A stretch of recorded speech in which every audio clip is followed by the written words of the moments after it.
Shalom Bapak Ibu Saudara semuanya. Shalom. Yang di depan masih kurang semangat. Shalom.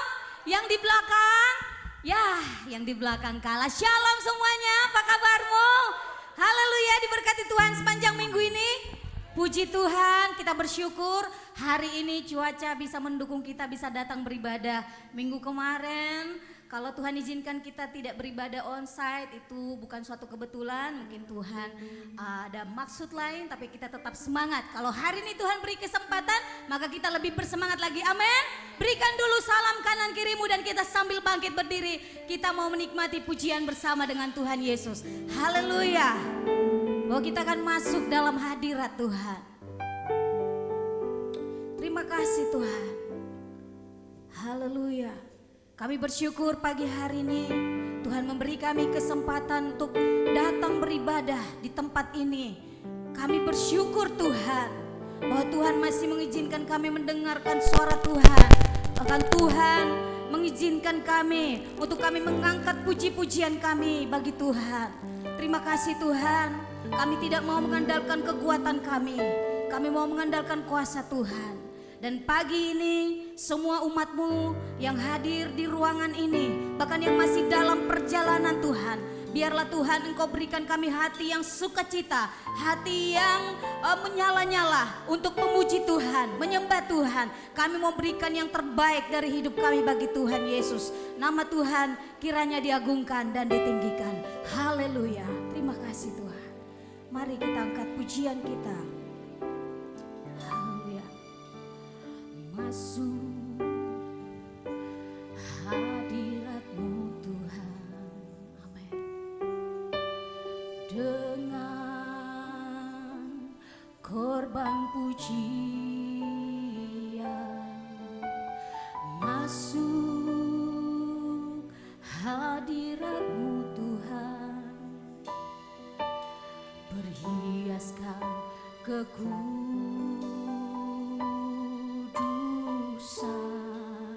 di hadapan-Mu, di hadapan hadirat-Mu Tuhan, ku rasakan kedamaian di hadapan hadirat-Mu Tuhan, ku nampak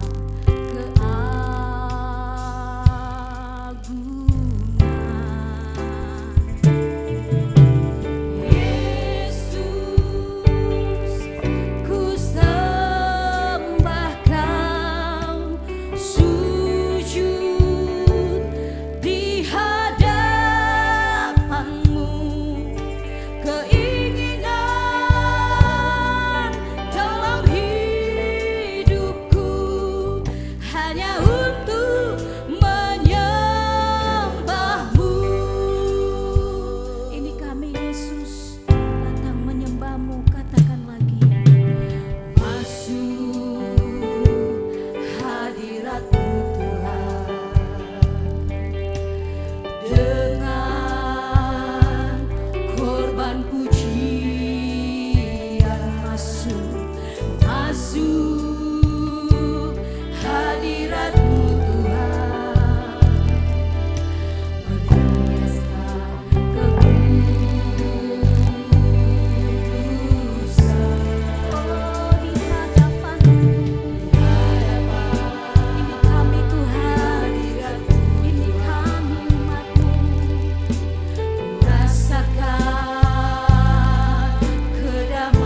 syukur bagimu.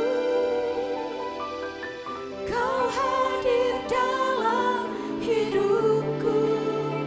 Kini ku datang sujud di hadapanmu, memujimu, menyembahmu, Yesus ku menyembah. Mari angkat suaramu, katakan segala pujian, amin. Segala pujian, syukur bagimu, amin. Kau hadir dalam hidupku. Kini ku datang sujud di hadapanmu, memujimu, menyembahmu, amin Tuhan. Yesus ku menyembah. Sekali lagi katakan segala pujian, haleluya. Segala pujian, syukur bagimu, amin. Kau hadir dalam hidupku. Kini ku datang sujud di hadapanmu, memujimu, menyembahmu, Yesus ku menyembah. Memujimu, menyembahmu Tuhan, memujimu, menyembahmu, Yesus ku memujimu Tuhan, memujimu, menyembahmu, Yesus ku menyembahmu.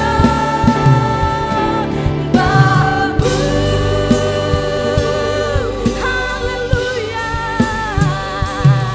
haleluya. Glory bagimu Tuhan, glory bagimu Tuhan. Benar Tuhan, hanya Kau yang layak kami puji, kami sembah. Kami yang datang hari ini adalah orang-orang yang dikasihi Tuhan.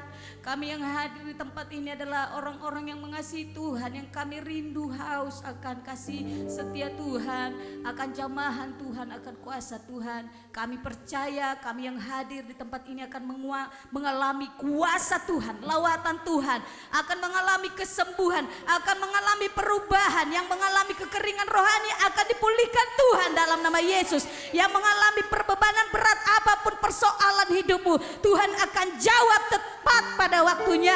Dan setiap kita yang lemah hari ini akan dikuatkan Tuhan, dibangkitkan Tuhan di dalam nama Tuhan Yesus. Di tahun 2026 ini kami akan bangkit, iman kami akan semakin bangkit, menyala-nyala untuk melayani dan menghormati, memuji Tuhan. Oleh sebab itu kami undang Allah Roh Kudus terus berkuasa, bekerja, dan bekerjalah seluas-luasnya di tempat ini, sehingga nama Tuhan yang diagungkan. Terima kasih Tuhan Yesus, kami mau lebih lagi bersorak-sorai bagi Tuhan. Dalam nama Yesus mari kita sama-sama katakan amin. Haleluya.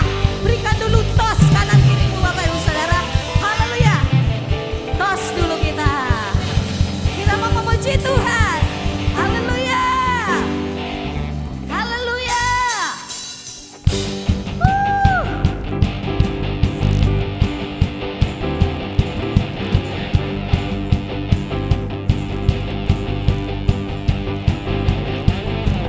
Raja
besar Tuhan kita.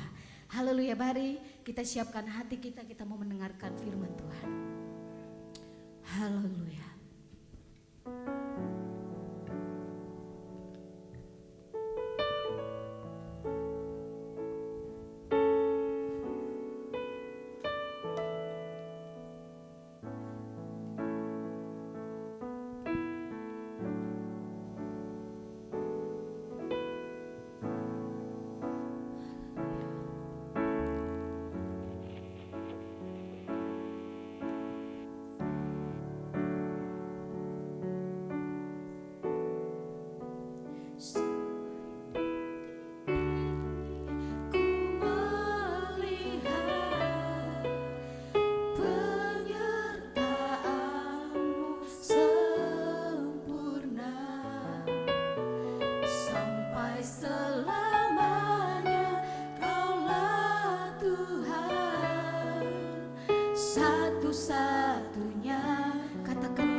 Mari kita berdoa.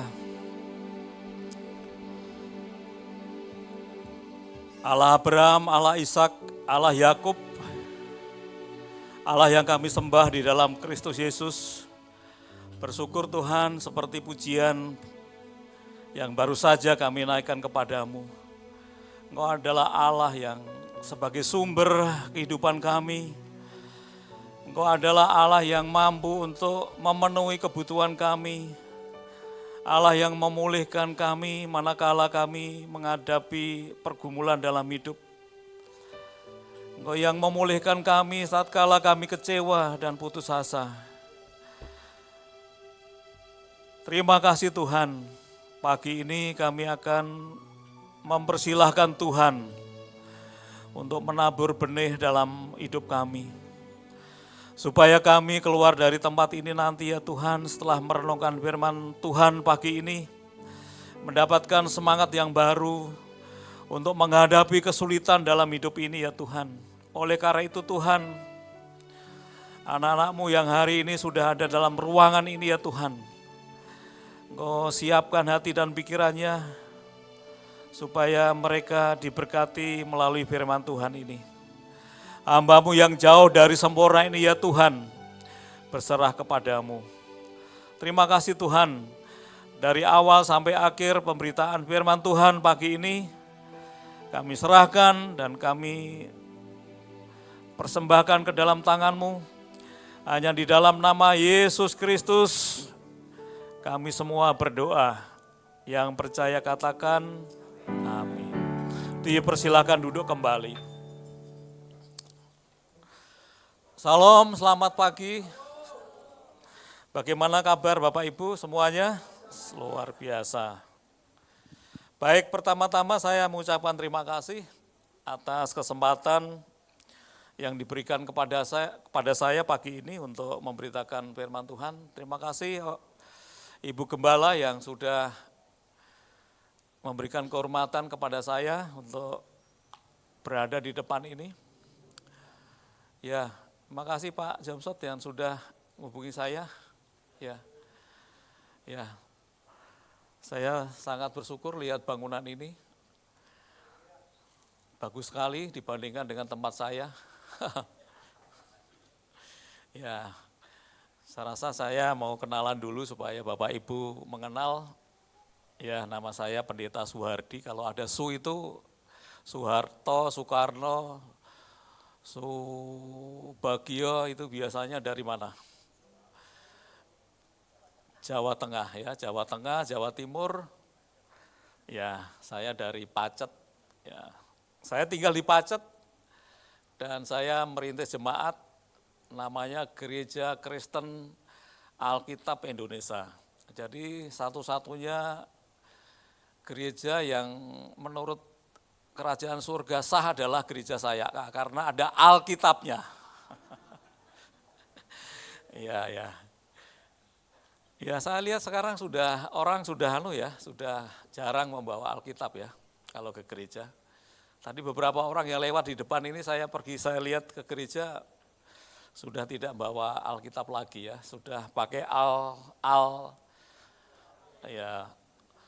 pakai al ya. Iya, iPad, telepon, ya.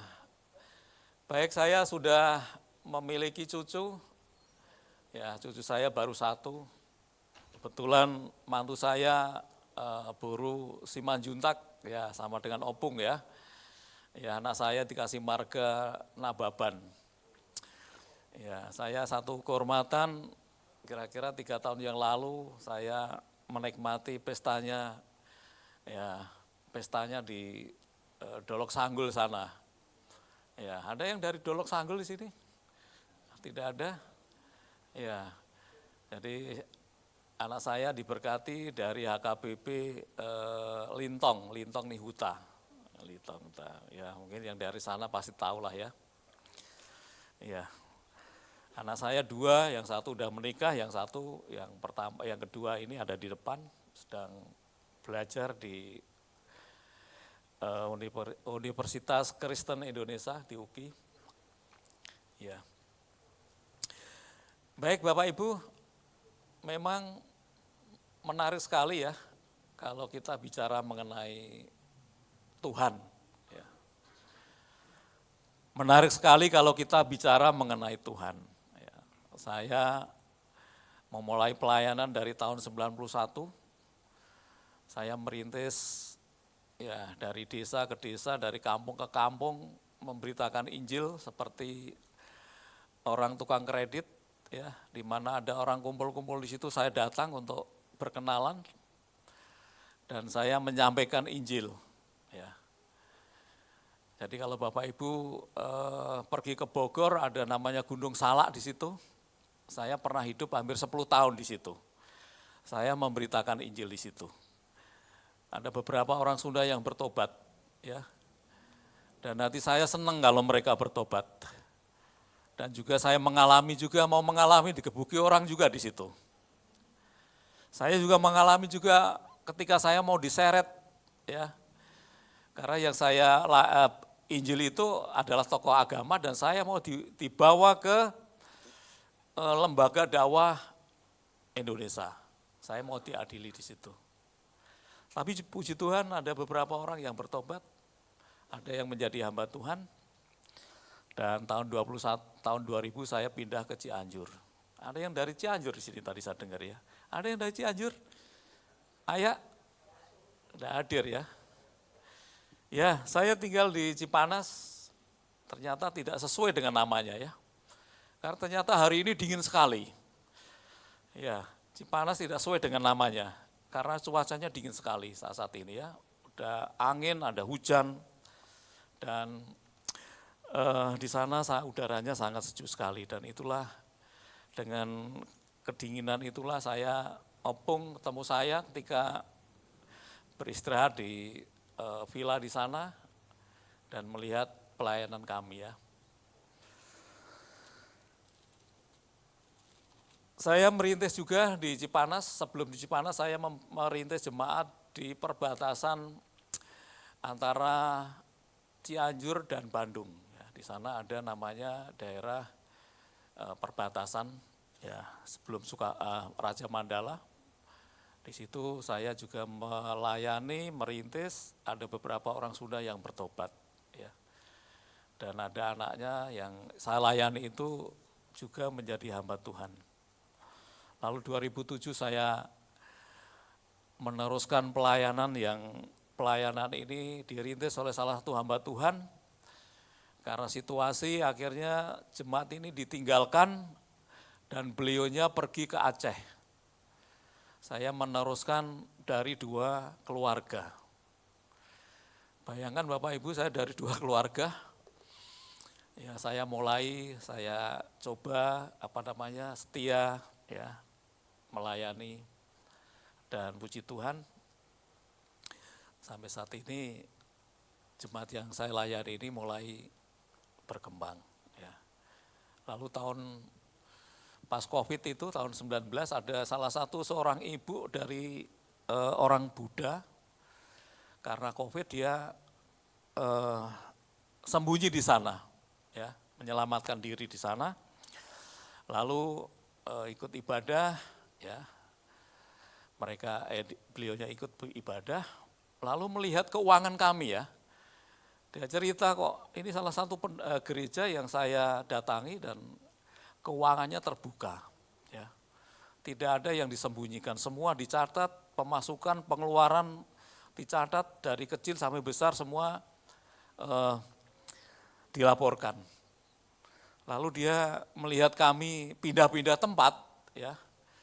Ya mungkin 15 kali barangkali kami pindah-pindah dari satu tempat, dari hotel satu, hotel lain dan sebagainya. Lalu ibu ini memutuskan, kalian saya akan belikan tempat, dia bilang gitu ya. Ya betul, dan dia belikan tempat ya yang opung sama Pak Damsor kemarin ke sana lihat, dan itu dipersembahkan. Dia masih Buddha, tapi walaupun dia masih Buddha tapi hatinya luar biasa memberi kepada Tuhan. Tiap minggu kirim makanan untuk yang ibadah. Jadi setelah ibadah kami menikmati makan bersama. Ibu ini juga memberikan ya. Biasanya kami kalau habis ibadah itu menikmati makan ya, makan kecil. Kalau akhir bulan kami jemaat membawa makanan besar istilahnya, ya makan bareng. Iya, saya rasa mungkin sampai di sini perkenalan saya. Nanti kalau Bapak Ibu ke Cipanas, silahkan mampir, lokasinya di dalam hotel ya, Hotel Indo Alam. Ada villa di situ belakang, di situ kami beribadah. Baik, hari ini firman Tuhan saya akan mengajak Bapak Ibu bersama-sama, saudara membaca kitab Rut, ya, Rut pasal pertama. Judul khotbah saya pagi ini adalah kesetiaan, setia. Ada STT di Cipanas, di Jakarta ini namanya STT Setia. Ya, dulu pernah jadi masalah di Jakarta ini. Ya, Rut pasal yang pertama, ayat yang pertama sampai yang ke-22. Rut pasal yang pertama, ayat yang pertama sampai yang ke-22. Saya membaca yang ganjil, seluruh jemaat membaca yang genap. Saya untuk menghormati firman Tuhan ini, mari sama-sama berdiri kita baca bersama-sama.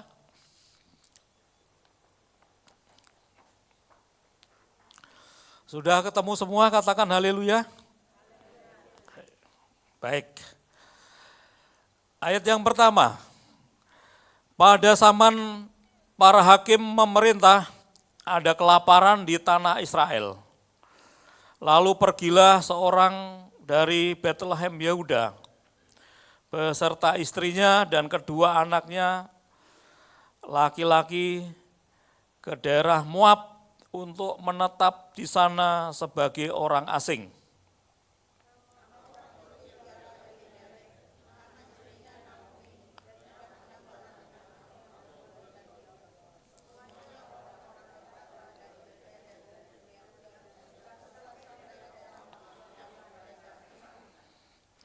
Ayat yang ketiga, kemudian matilah Elimelek, suami Naomi, sehingga perempuan itu tertinggal dengan kedua anaknya.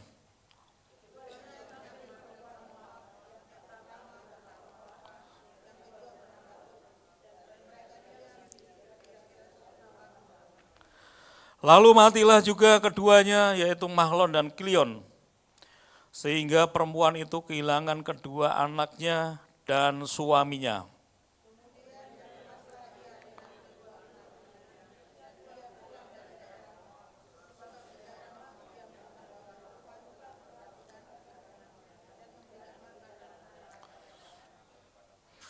Maka berangkatlah ia dari tempat tinggalnya itu bersama-sama dengan kedua menantunya.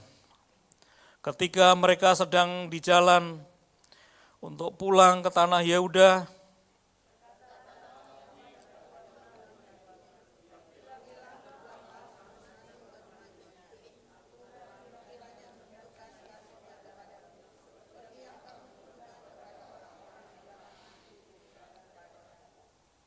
kiranya atas karunia Tuhan kamu mendapat tempat perlindungan masing-masing di rumah suaminya.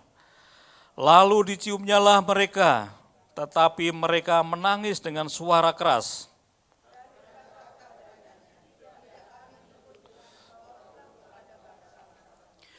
Tetapi Naomi berkata, pulanglah anak-anakku. Mengapa kamu turut dengan aku?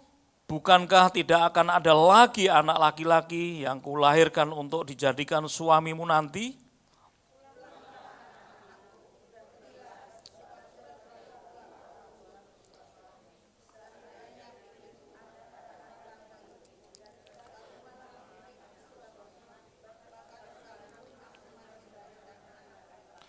Masakan kamu menanti sampai mereka dewasa? Masakan karena itu kamu harus menahan diri dan tidak bersuami? Janganlah kiranya demikian anak-anakku. Bukankah jauh lebih pahit yang aku alami daripada kamu? Sebab tangan Tuhan terajung terhadap aku.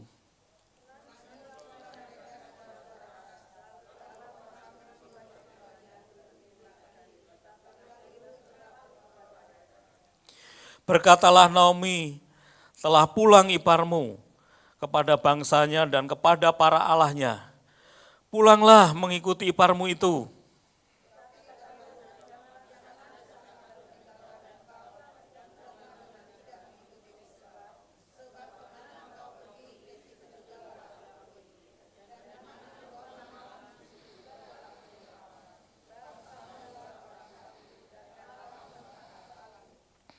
Di mana engkau mati, aku pun mati di sana, dan di sanalah aku dikuburkan.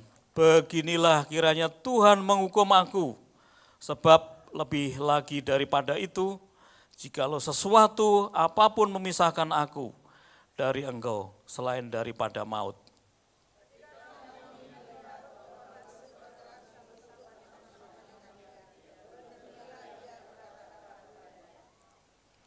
Dan berjalanlah keduanya sampai mereka tiba di Bethlehem.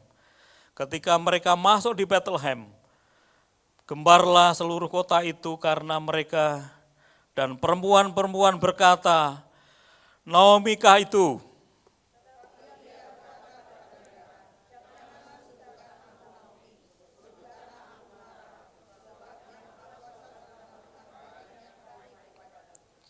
Dengan tangan yang penuh aku pergi, tetapi dengan tangan yang kosong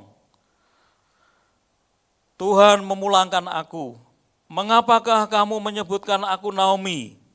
Karena Tuhan telah naik saksi menentang aku. Dan yang Maha Kuasa telah mendatangkan malapetaka kepadaku.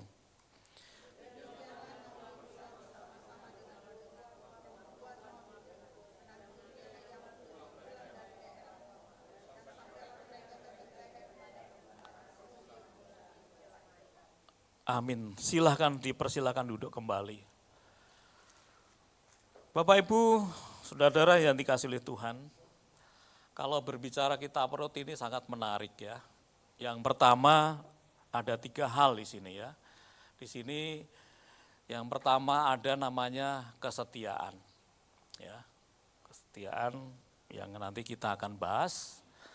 Dan yang kedua ada namanya kasih karunia. Ya, ada anugerah Tuhan oleh karena Rut ini dari Moab, ya, dari orang-orang yang melawan Tuhan, dia menjadi orang percaya. Dan yang ketiga, ya, adanya kalau kita lihat di sini nanti kita akan menemukan berkat Tuhan yang luar biasa karena ternyata Yesus lahir dari keturunan Rut. Ya. Ada penebus yang lahir dari Ibu Rut ini. Nah, Bapak Ibu saudara kasih Tuhan, kesetiaan, mengapa penting bagi hidup kita? Ya. Mengapa kesetiaan itu penting bagi kehidupan kita? Dan kesetiaan itu merupakan karakter, ya, menunjukkan karakter kita sebagai anak-anak Tuhan setia. Kita lihat contohnya bagaimana Ayub, ya, bagaimana Ayub harta bendanya habis semua, tidak ada yang tersisa. Anak-anaknya mati semua. Bahkan istrinya mengatakan, lebih baik kamu mati saja. Kenapa kamu masih setia kepada Tuhan? Karena Tuhan tidak sayang kepada kamu, tetapi Ayub tetap setia kepada Tuhan. Mengapa hari ini Bapak Ibu kelihatan setia? Ternyata setia, betul? Meninggalkan rumah, pekerjaan, ya, keluar ongkos ke gereja. Ada yang mengeluarkan uang untuk bayar angkot, Grab dan sebagainya. Mengapa kita hadir di sini? Dan ini menunjukkan juga kesetiaan saudara kepada Tuhan. Amin. Dan inilah salah satu karakter dari anak-anak Tuhan. Harus setia. Ya. Namun Bapak Ibu saudara kasih Tuhan, apa yang dialami Rut ini sangat menyedihkan ya. Kalau kita lihat di pasal pertama ayat 1, pada zaman para hakim memerintah ada kelaparan di tanah Israel. Di Bethlehem Yehuda. Kalau kita lihat di sana arti Bethlehem Yehuda itu adalah rumah roti. Ya. Daerahnya subur. Di sana adalah daerahnya berkelimpahan makanan dan berkelimpahan sukacita. Maka Naomi itu artinya sukacita. Ya. Kegembiraan, kesenangan. Namun demikian saudara, kenapa? Daerah yang kelimpahan roti, daerahnya yang subur, terjadi kelaparan. Ya. Indonesia ini terkenal dengan subur, tapi apabila terjadi kelaparan dipertanyakan. Dan ini dipertanyakan juga, kenapa Bethlehem tempat roti? Ya. Makanya dalam perjanjian baru dikatakan bahwa roti kehidupan, karena sumbernya dari sini. Yesus lahir di sini. Dan ternyata saudara, terjadi kelaparan oleh karena apa? Imannya merosot. Ya. Orang-orang Efrata sudah tidak percaya lagi kepada Tuhan. Orang-orang Israel tidak lagi percaya Tuhan. Lebih percaya kepada siapa? Berhala. Maka Tuhan menghukum apa? Ada kelaparan. Ya, kelaparan. Lalu Naomi yang artinya kegembiraan sukacita ini menjadi kesedihan. Lalu pergi dengan suaminya Elimelek. Elimelek adalah rajaku, adalah tuanku. Artinya seperti itu. Jadi keluarga ini keluarga yang menyembah Tuhan. Ya, menyembah Tuhan, tetapi keluarga ini ternyata tidak bisa lagi mempertahankan darah itu. Dia mau hidup di tanah Moab. Ya. Dia pergi ke tanah Moab. Ya, kalau Bapak Ibu lihat, tanah Moab itu adalah keturunan dari Lot. Ya, Lot, anaknya Lot. Ketika Sodom dan Gomora itu dihancurkan, Lot harus meninggalkan daerah itu dan suruh cepat lari ke tempat yang baru di Soar. Dan di sana keluarga ini hidup di sana. Namun demikian disayangkan oleh karena apa? Istrinya Lot dilarang menoleh ke belakang. Ternyata istrinya Lot ini menoleh ke belakang akhirnya menjadi ya tiang garam. Dan Lot ini harus hidup dengan dua anak, ya, kedua anak gadis, karena di sana lelakinya barangkali tidak sesuai dengan imannya. Akhirnya apa yang terjadi? Malam-malam bapaknya dikasih minum anggur, ya. Dikasih minum anggur sehingga mabuk. Lalu anak yang pertama ini tidur dengan bapaknya. Lalu lahirlah namanya keturunan Moab. Malam yang kedua, bapaknya dikasih anggur sehingga mabuk. Lalu anak yang kedua tidur dengan bapaknya. Dan adiknya itu mengandung dan melahirkan keturunan Amon.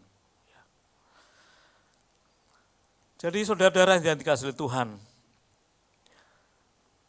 Moab artinya benih dari bapak. Ya. Moab artinya keturunan dari bapak, oleh karena benih dari Lot. Dan daerah ini memang daerah yang subur, tetapi daerah ini menentang Tuhan, tidak percaya kepada Tuhan. Maka sering terjadi peperangan antara orang Israel dengan orang-orang Moab. Nah, mereka keluarga Elimelek dan Naomi ini pergi ke Moab untuk menyelamatkan kehidupannya. Dan menikah, ya.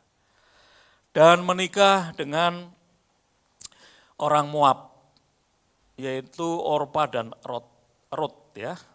Dan mereka ini belum percaya kepada Tuhan.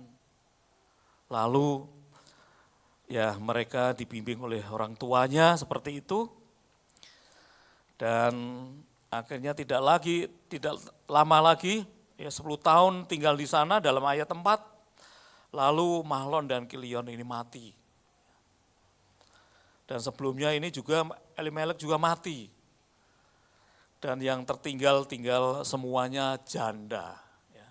Tiga-tiganya janda. Saudara bisa dibayangkan,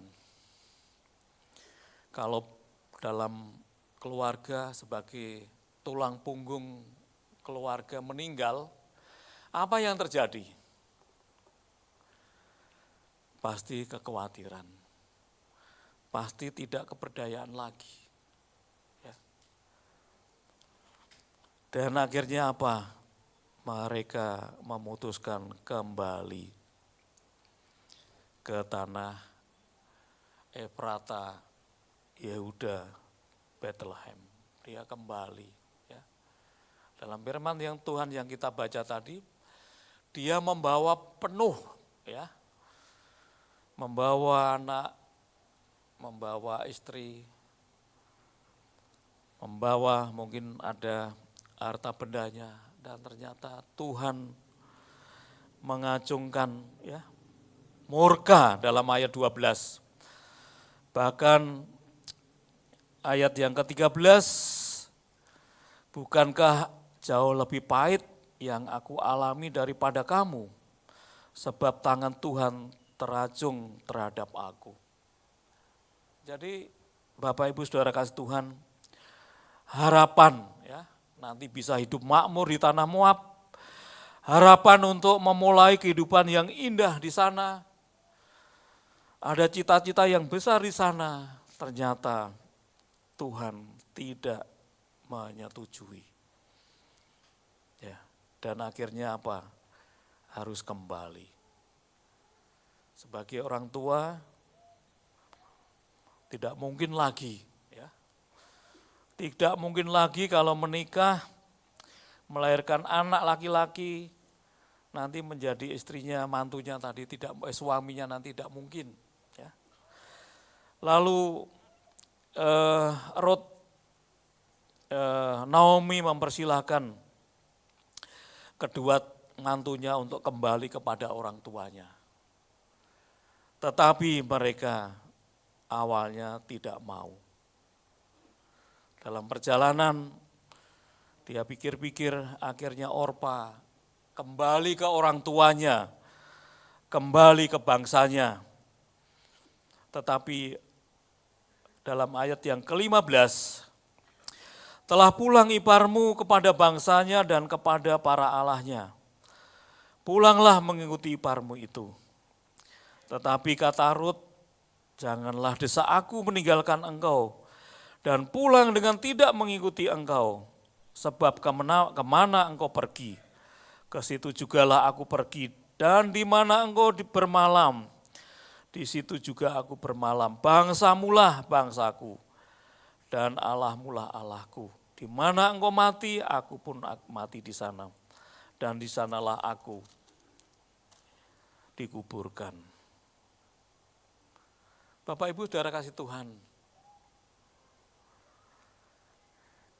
mengapa Rut tetap setia kepada mertuanya Naomi?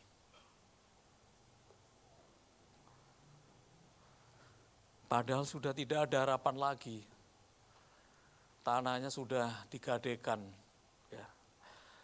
Mereka tidak lagi mendapat warisan karena suaminya sudah meninggal.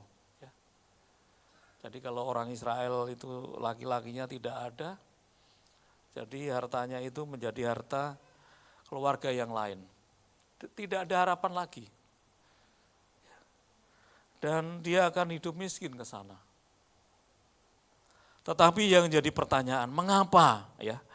Mengapa Ruth ini setia kepada mertuanya? Mengapa dia punya komitmen yang pertama seperti itu? Jadi yang pertama saya lihat di sini adalah Ruth punya komitmen ya. Kalau mertua mati ya di situ mati saya mati. Di situ kaya saya kaya, di situ saya miskin, mertua miskin ya saya miskin. Jadi Ruth ini punya komitmen yang luar biasa. Dia memiliki komitmen. Ya. Jadi dia punya komitmen yang luar biasa. Bapak Ibu Saudara kasih Tuhan, saya waktu melayani ya mengembalakan gereja kecil, ya namanya gereja baptis dulu pernah saya balik.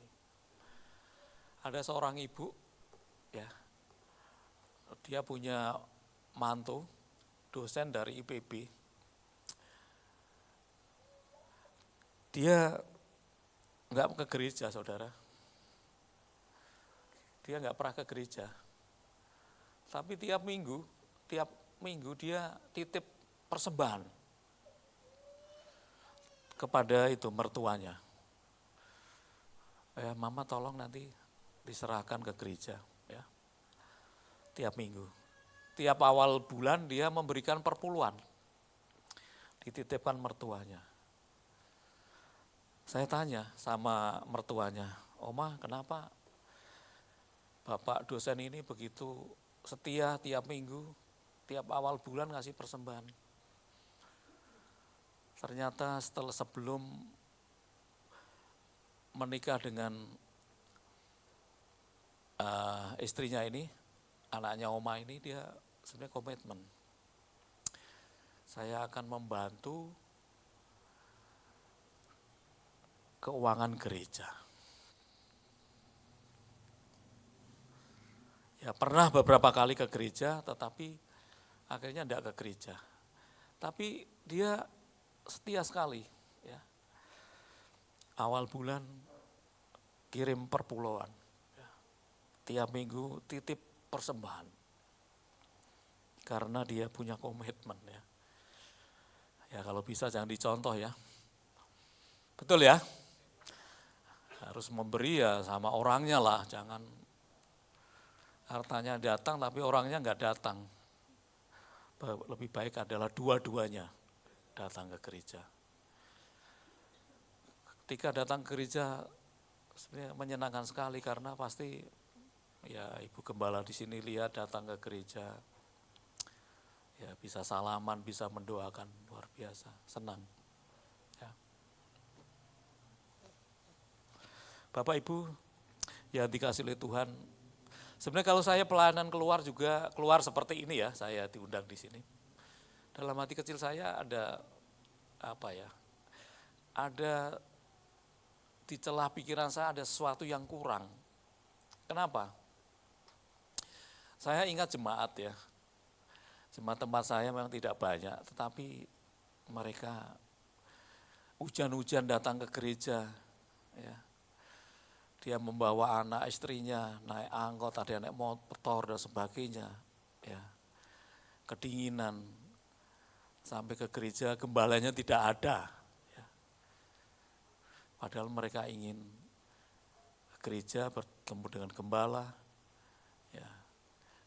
Bisa menerima doa berkat, didoakan, ya, hatinya senang. Tapi sampai gereja saya tidak ada. Ya. Dan itu kadang-kadang itu menjadi celah kurang pas dalam pikiran saya. Tapi saya sering katakan, tidak ada saya harus ke gereja. Ya. Menyembah Tuhan, bukan menyembah saya, menyembah Tuhan. Ya. Dan akhirnya mereka juga memahami. Nah Bapak Ibu kasih Tuhan, komitmen. Ya, komitmen.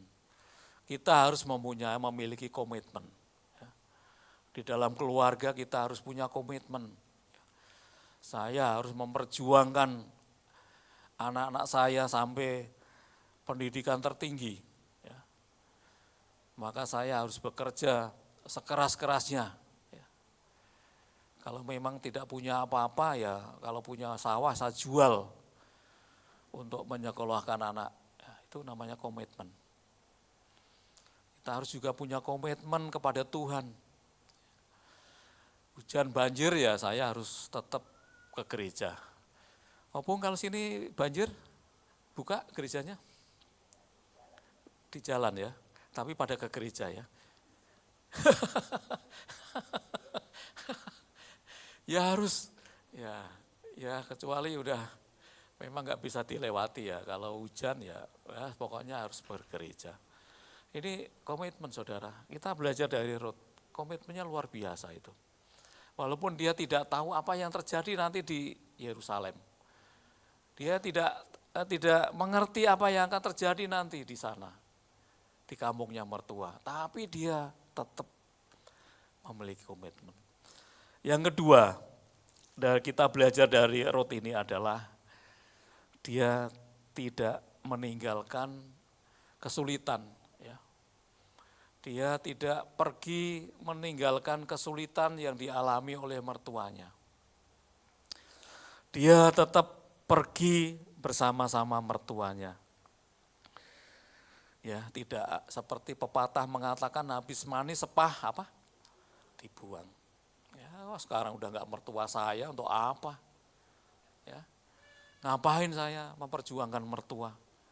Mendingan memperjuangkan diri saya. Kan seperti itu kan? Mengapa saya kerja keras? Uangnya saya kasihkan mertua. Lebih baik untuk diri saya. Tetapi tidak demikian dengan dengan Ruth.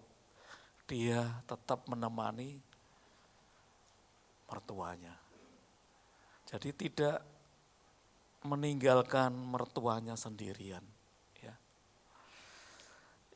Bapak Ibu Saudara, menarik sekali ketika saya merenungkan Tuhan Yesus. Ya. Ketika dia mengalami saat-saat penyaliban. Tuhan Yesus dikebuki, ya. Dimaki-maki di situ. Lalu Tuhan Yesus disalib. Kemana murid-murid Tuhan? Kemana murid-murid Tuhan? Ternyata murid-murid Tuhan melarikan diri, ya. Menyelamatkan diri. Supaya orang tidak menangkap dia. Tidak ada yang setia sampai di kayu salib.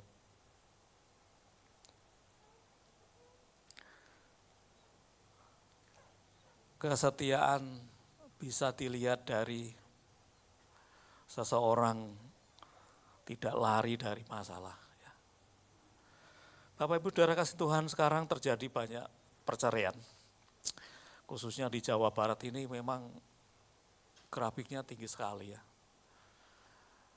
Ya, ada yang saya jumpai ketika dia susah, istrinya pergi jadi TKW. Lalu setelah pulang dari luar negeri bawa uang, apa yang terjadi? Suaminya disepak ya, suruh pergi. Ada yang karena kesulitan keuangan mereka harus berpisah, ya, menceraikan istrinya atau menceraikan suaminya. Jadi mereka sudah tidak setia lagi ketika ada masalah. Di dalam kekristenan, dalam iman kekristenan tidak ada perceraian. Ya. Saya ingatkan kembali kepada Bapak Ibu, ketika Bapak Ibu harus ingat kembali. Ya. Opung mungkin harus sekali-kali ya dibacakan ya janji nikah itu ya. Ya, di rumah harus sering dibacakan itu di dalam keluarga. Supaya ingat itu janji pernikahan apa. Dalam suka duka, sakit atau sehat, kaya dan miskin, tetap sampai maut memisahkan. Haleluya. Itu yang kita pegang, ya. Anak-anak nanti, mana ada anak-anak nih, anak muda. Nanti kalau papa mamanya berantem, ingatkan itu ya. Dalam keadaan suka dan duka harus tetap setia sampai maut memisahkan.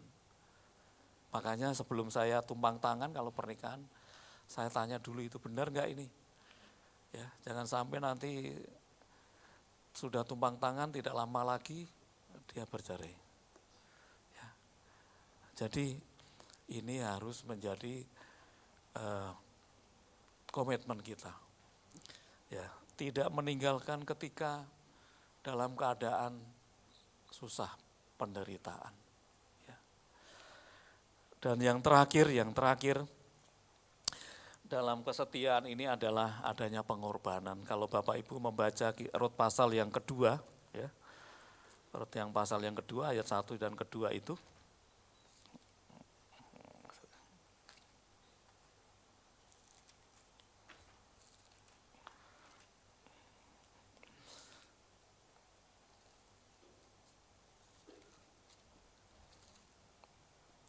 Ya, Naomi itu mempunyai seorang sanak dari pihak suaminya, seorang yang kaya raya, dari kaum Elimelek namanya Boas. Maka Rut, perempuan Moab itu, berkata kepada Naomi, biarkanlah aku pergi ke ladang, memungut bulir-bulir jelai di belakang orang yang murah hati kepadaku. Dan saud Naomi, kepadanya pergilah anakku. Jadi saudara, yang ketiga adalah kesetiaan itu juga dibarengi dengan pengorbanan. Pengorbanan.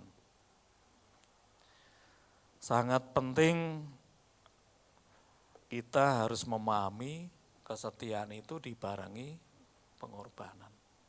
Ya. Bapak-bapak yang sebagai kepala keluarga,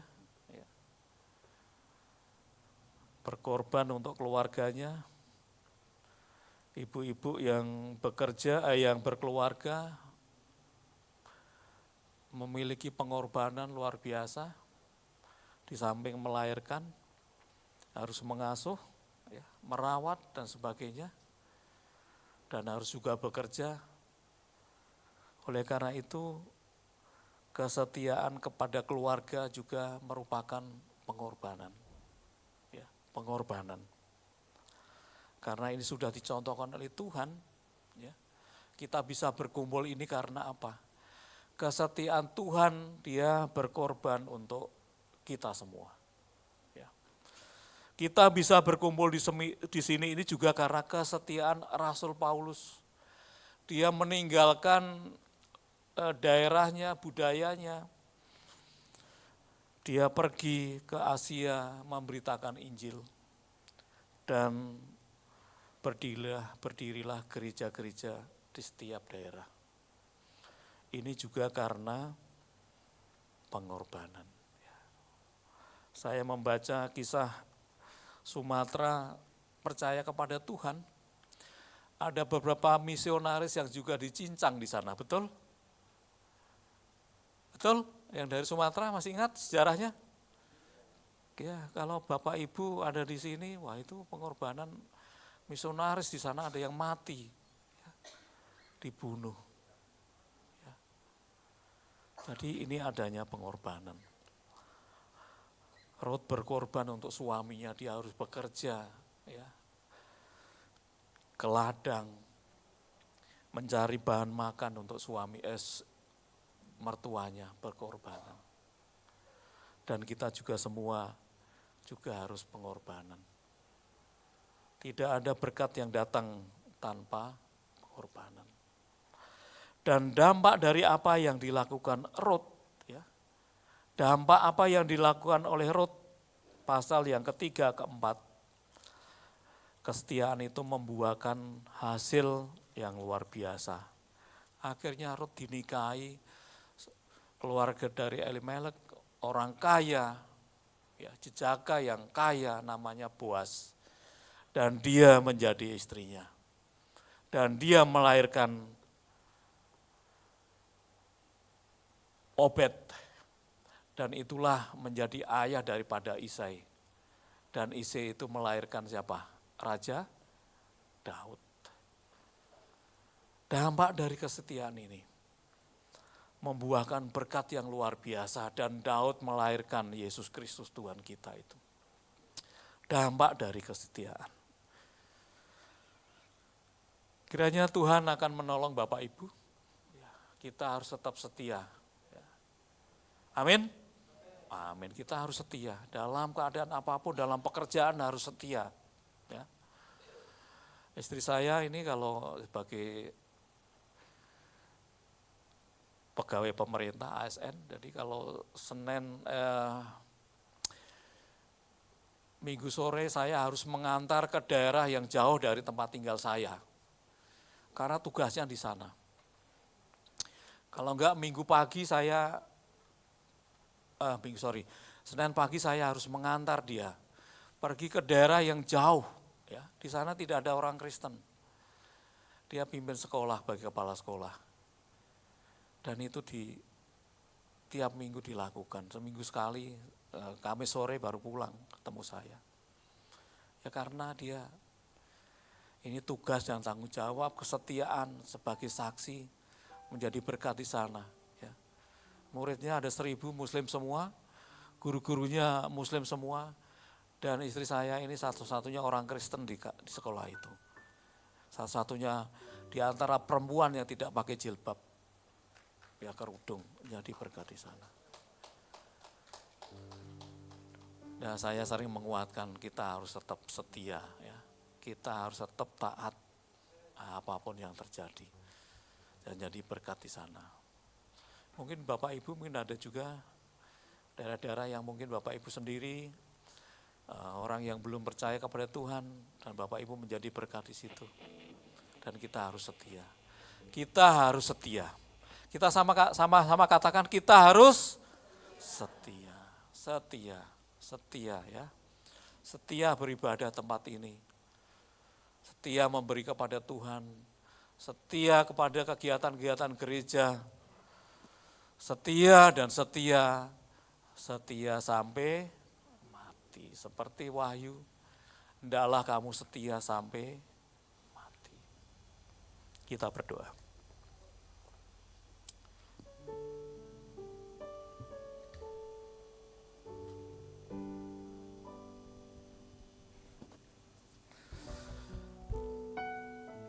Bapa yang di surga, kami bersyukur kepadamu ya Tuhan.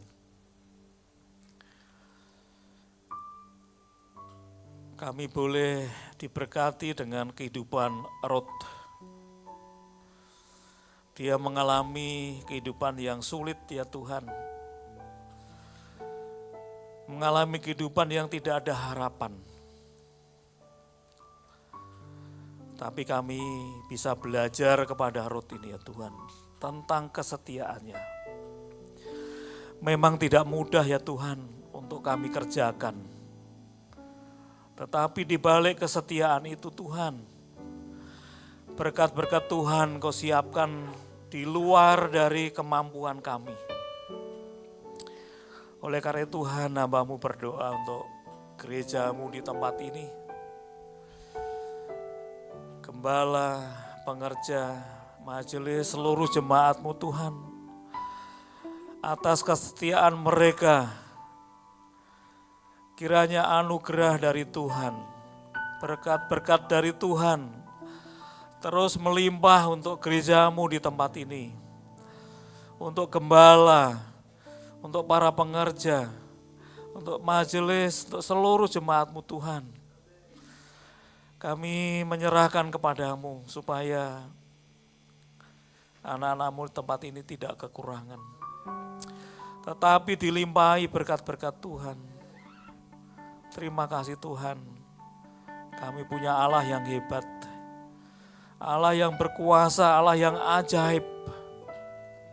Tidak ada Allah yang seperti Engkau ya Tuhan. Dan Engkau Allah yang mampu mencukupkan, memenuhi kebutuhan hidup kami. Terima kasih Tuhan, terima kasih. Kalau kami akan nanti kembali ke rumah kami masing-masing Tuhan, kami memiliki semangat, pengharapan dalam Tuhan, dan kami boleh setia kepadamu. Terpujilah Tuhan, terpujilah Tuhan. Kalau hamba-Mu berhenti berbicara, Engkau akan terus berbicara kepada seluruh jemaat-Mu di sini ya Tuhan. Supaya jemaat-Mu di sini semakin hari semakin bertumbuh, berbuah untuk kemuliaan Tuhan. Terima kasih Tuhan Yesus. Di dalam Engkau, Juru Selamat kami, Yesus Kristus, kami berdoa. Haleluya. Yang percaya katakan amin. Terima kasih.